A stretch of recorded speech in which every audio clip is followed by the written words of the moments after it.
stories.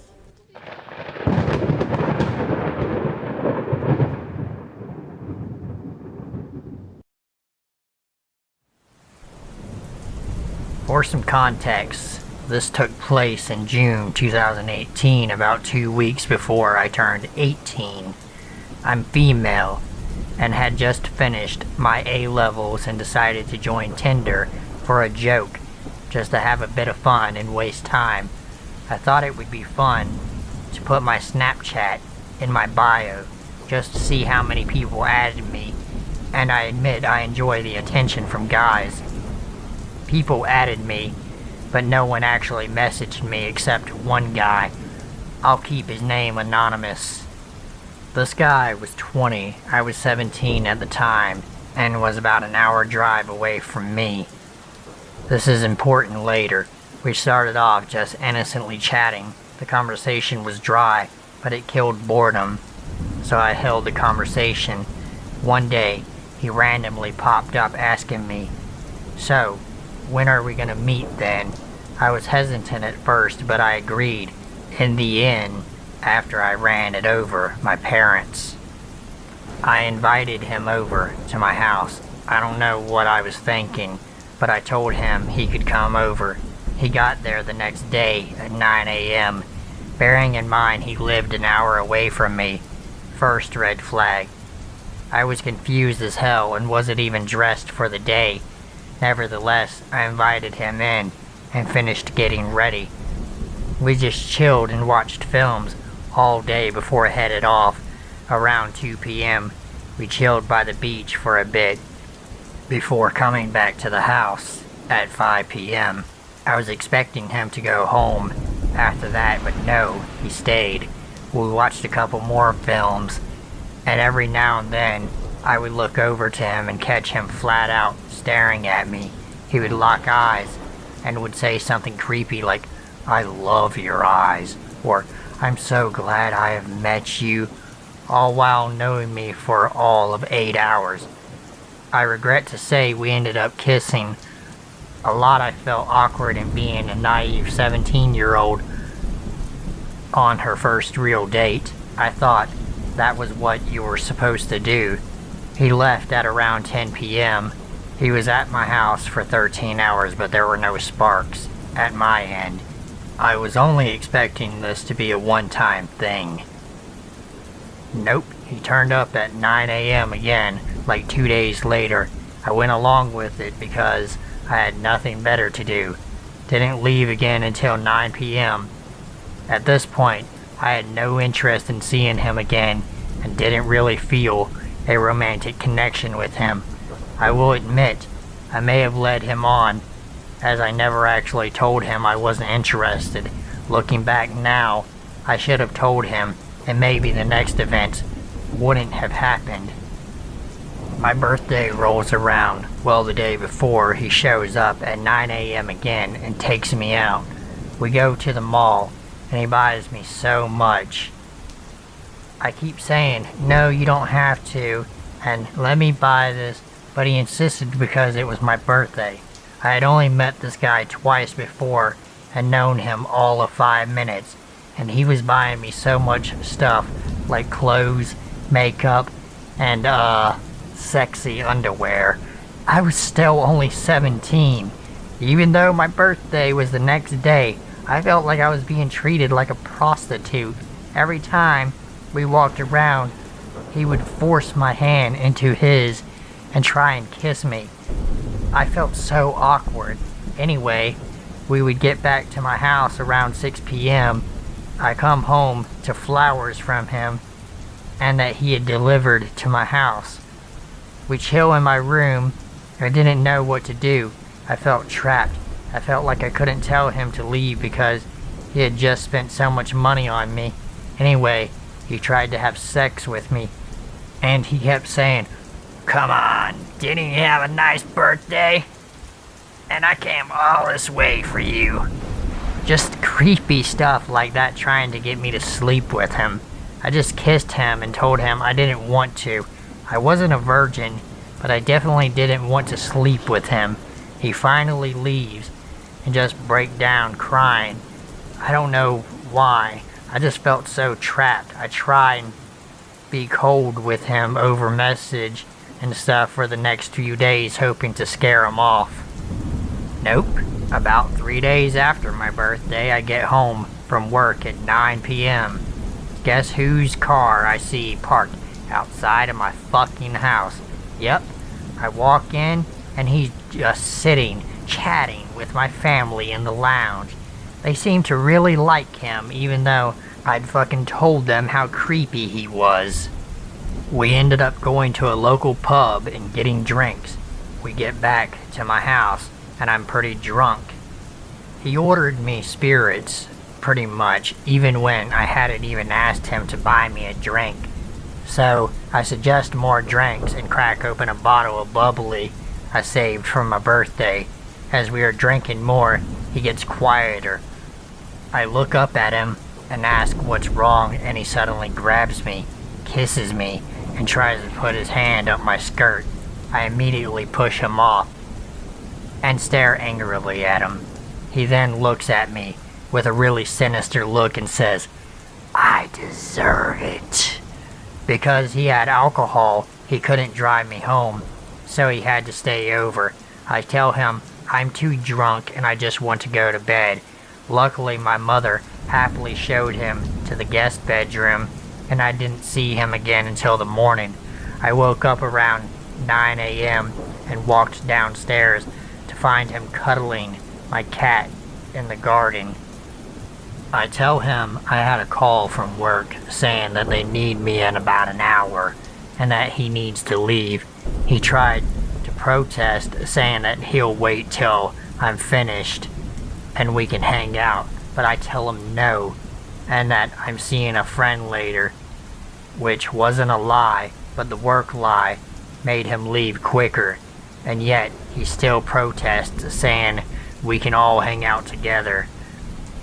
Eventually, he takes no for an answer and leaves. I cry and tell my mom everything.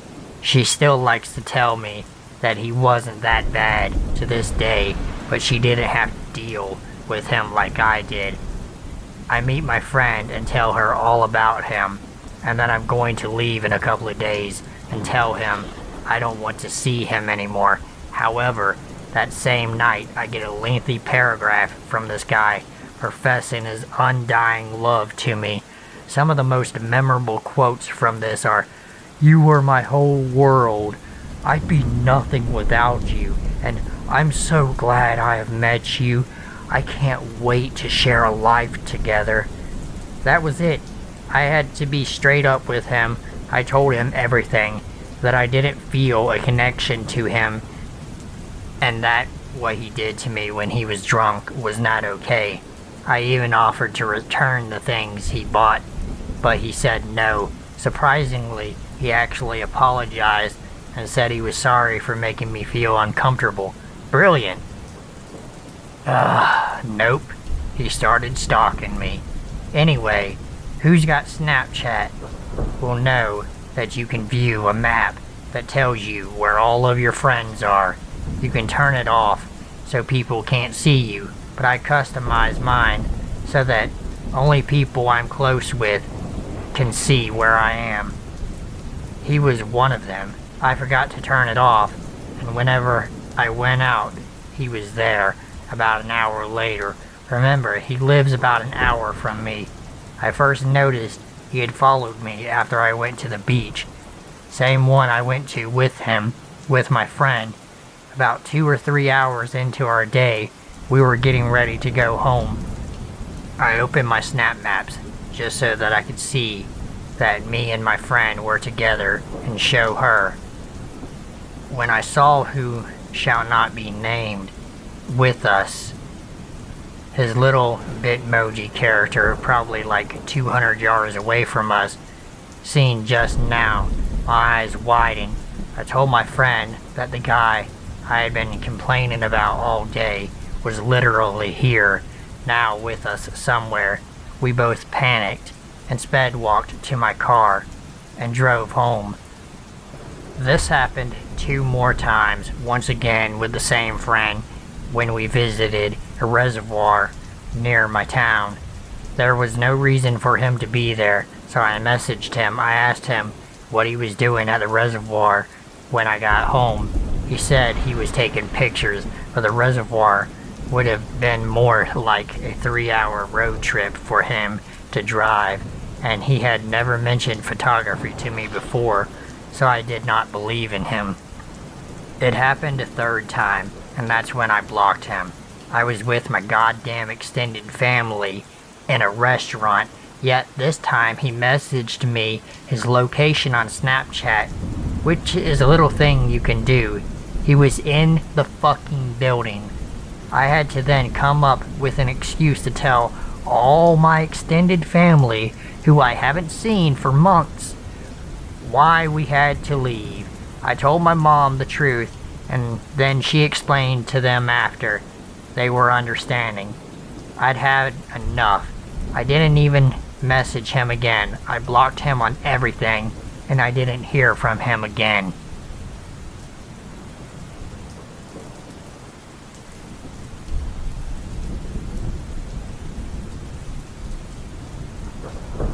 Last year I would pick up my sister from school since she didn't have a car and I wasn't going to college.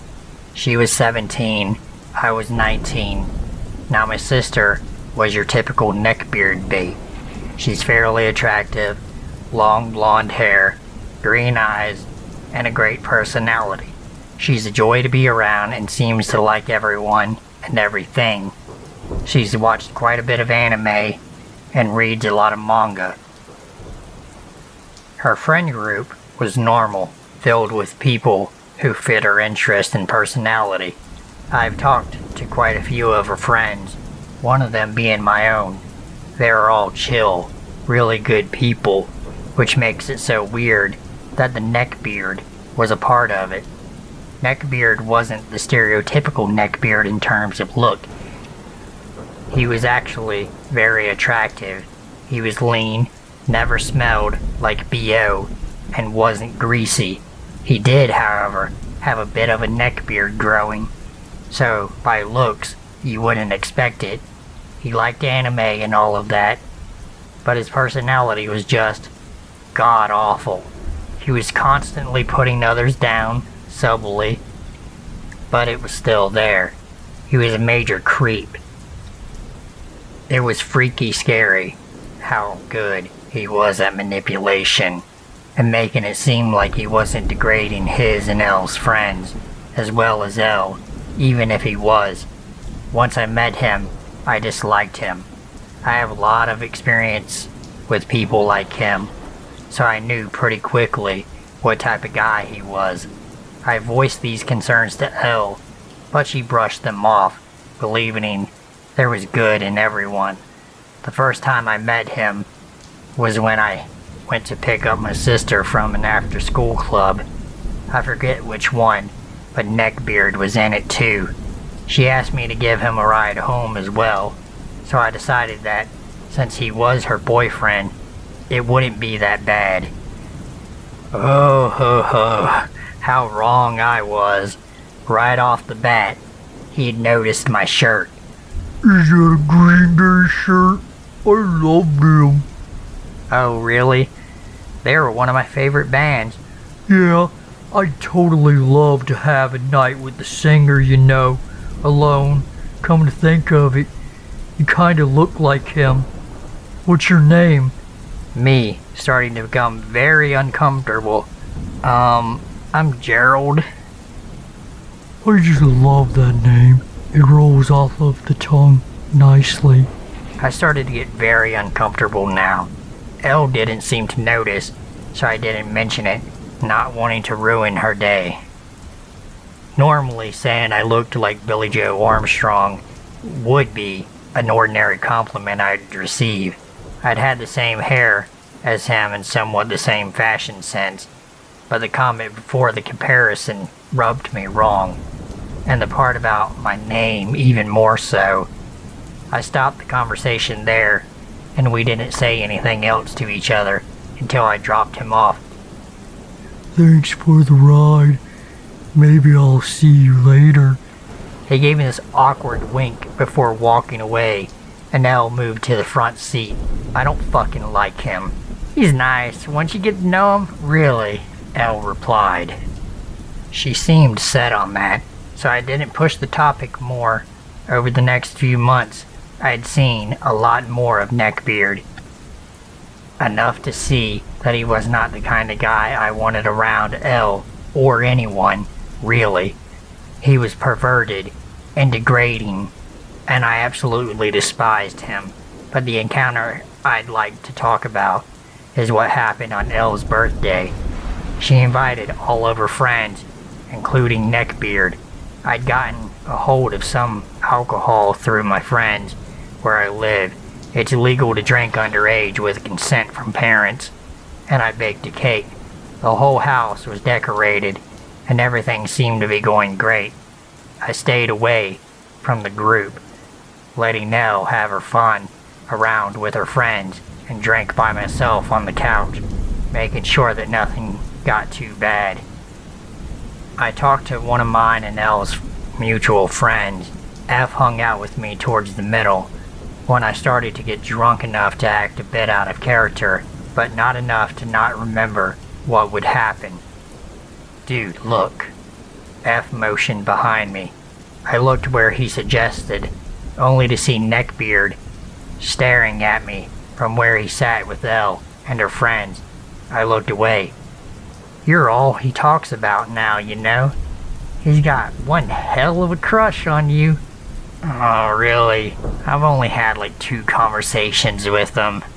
Yeah, it's crazy. It makes Elle hella weirded out. As if he could hear us talking about him, Neckbeard sat next to me on the couch, close enough to have our thighs touching. Hi guys. F. I think Elle is going to start a game of Uno. She wants you to join. F decided to join Elle, giving me a sympathetic look as he left me with Neckbeard. Good God, once we were alone, it started. His hands never left me.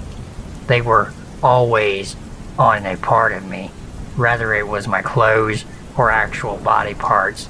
I never liked being touched much, so it creeped me out and put me on edge. At this point, though, I was too drunk to be able to do anything about it. Hey, Gerald. You seem to be close with F. Huh? Oh, yeah.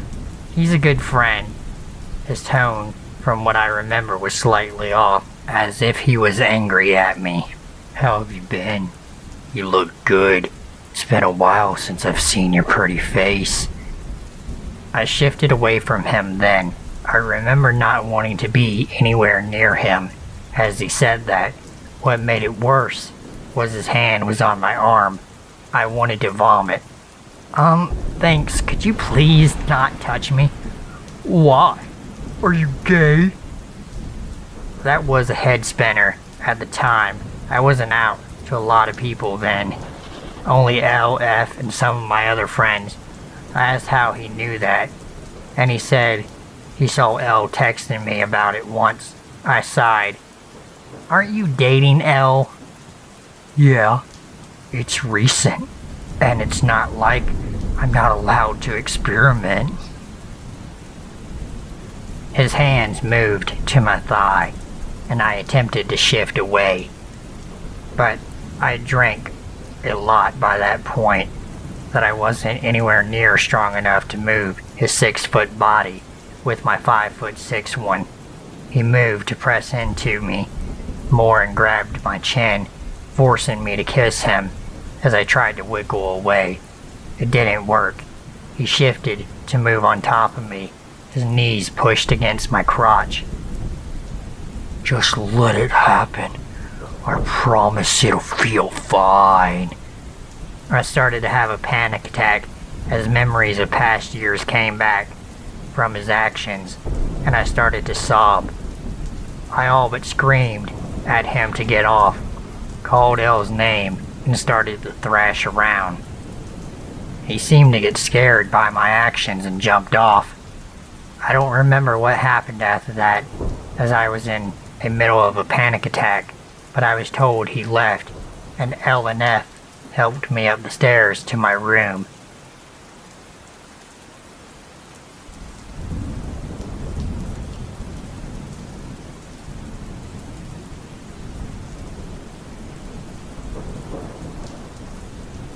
This is the story of the time I dated a neckbeard mama's boy. Yeah, it's gonna get interesting. Let me introduce the characters. Me, littlest ghoul, LG, neckbeard, gravedigger, neckbeard's mother, Nancy. I met Gravedigger back in November on Tinder. Obviously, we matched right away. Now, I'm not the prettiest ghoul in the world, so try not to pass judgment on less attractive people. Gravedigger wasn't your typical neckbeard. Yeah, he had a bit of a belly, but he was mostly healthy. He showered every day and used deodorant. The only reason he's classified as a neckbeard is because he has a pretty patchy beard on his lower jaw and neck. He wore a fedora to our first date.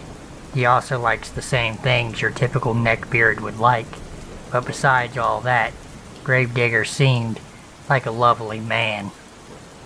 The story takes place back in January after I formally met his mother and stepdad. We went out for the afternoon for a date, going for coffee and seeing the ice sculptures. It was winter in Canada, so we tried to stay inside as much as we could. His mom had invited me over for dinner since the first time I met her was over the holidays, and she never got to sit down with me one-on-one. Nancy was sweet to me the entire dinner. She seemed to approve of me. I was worried because I'm an alternative girl with tattoos and facial piercings, and at the time, bright green hair, whereas she was very conservative. She didn't believe in sex before marriage. She had pictures of Jesus all over her house, and her kids were plain looking against their will. His sister wanted to dye her hair a funky color, but Nancy refused to allow it. His sister is an adult. Nancy asked me your typical questions when you are trying to get to know your child's boyfriend or girlfriend. Did you enjoy the holidays? What did you do? Did you see your family? Do you have siblings? Do you have a job or go to school? It was all fine and dandy. She asked me what I did for work. Now I'm open with people about where I work and what I do.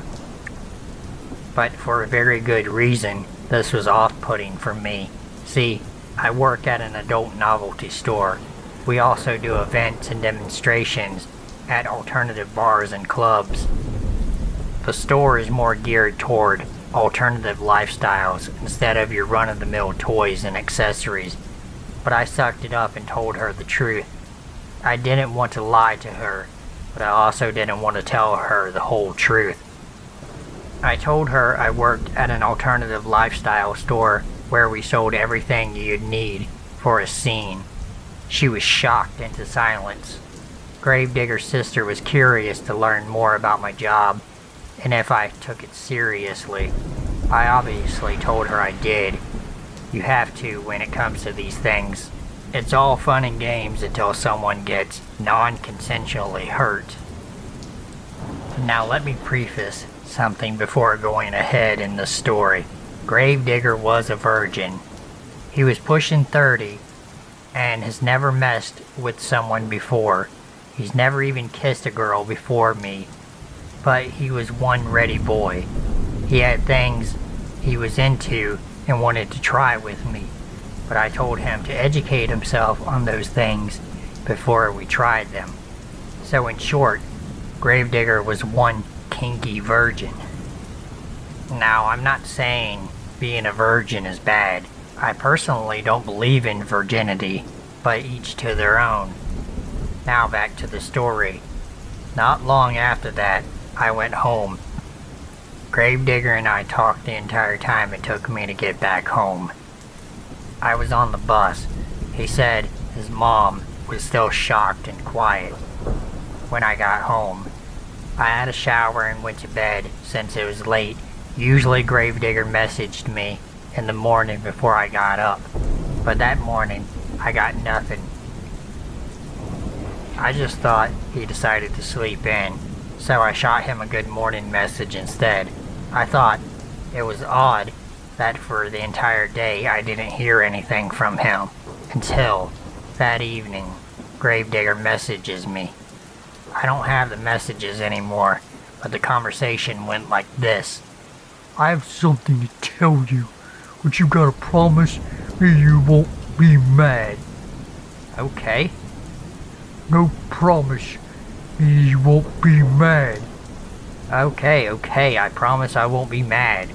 What is it? Last night, when you left, my mom had more questions about you. Alright, what does she want to know? Well, you don't have to answer them. What did she want to know? She wanted to know about your sex life. Like, she asked how many partners you've had, if it's only been guys, or if you've been with girls too. She wanted to know about your likes and stuff. I didn't know what to feel. I was furious and embarrassed all at the same time. This woman asked questions about me she didn't even need to know. I'm open and honest with the person I'm dating, but not their entire family. They don't need to know those things. But wait, it gets better. That's none of her business, you know. Yeah, about that. What? Did you... I answered her questions. Why? Why would you do that? She wanted to know. So you just told her? What did you even tell her? I told her everything. Yes, that's right. He told her everything about me and my private life. I felt so violated. I ended up calling him to chew him out about it. I guess his mom was there when I was doing that, and she took the phone away from him. She was downright cruel to me. She called me everything from a slut and a whore to a degenerate. She said I had poisoned her son into having sex before marriage and gotten him into that lifestyle. I practically begged Gravedigger to stand up to his mother, but he was quiet as his mother was tearing into me. Gravedigger said his mom had the right to know those things about me, but I'm guessing deep down he knows she doesn't, since he asked me not to be mad at him when he told me. Gravedigger even sided with his mom. He said he wasn't into the same things I was into until he met me. I told him where to find his balls in his mother's purse, and then I blocked them. Let's just say that wasn't the end of that relationship.